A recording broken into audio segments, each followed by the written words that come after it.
your message going to be to Netanyahu tomorrow?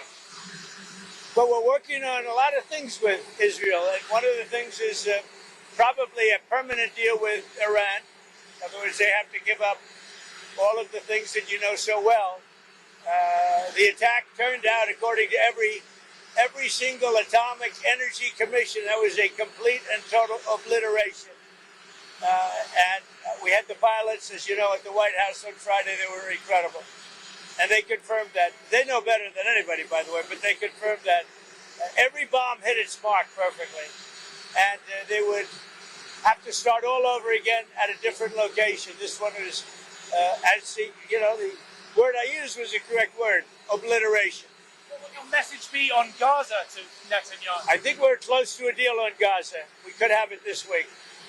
Democrats are planning more federal cuts for the debts over in Texas. Yeah, go ahead.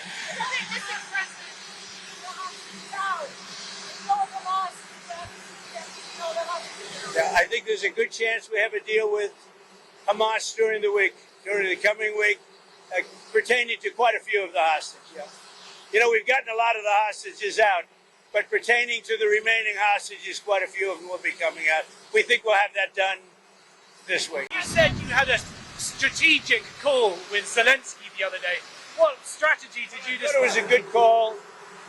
He's being hit very hard. I was very disappointed with my call with President Putin. I was very disappointed. I am helping Ukraine. I'm helping it a lot. And it's a war that should have never happened. It's a war that should have never started. If I were president, if the election weren't rigged, and it was rigged so badly, and that's come out. Read Miranda Devine in the New York Post today. The election was totally rigged.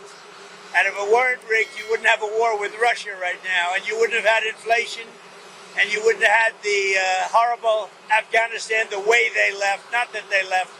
We would have been out before them, but the way they left. I think the most embarrassing day in the history of our country. You wouldn't have had the October horror show with Israel and Hamas. You wouldn't have had any of it. You wouldn't have had the recent showdown with Iran. You wouldn't have had any of it. And you wouldn't have had inflation. You said you had a strategic call with Zelensky the other day. What strategy did you describe? I thought it was a good call. He's being hit very hard, as I said he would. He's being hit very hard, and I was very disappointed with my call with President Putin. I was very disappointed.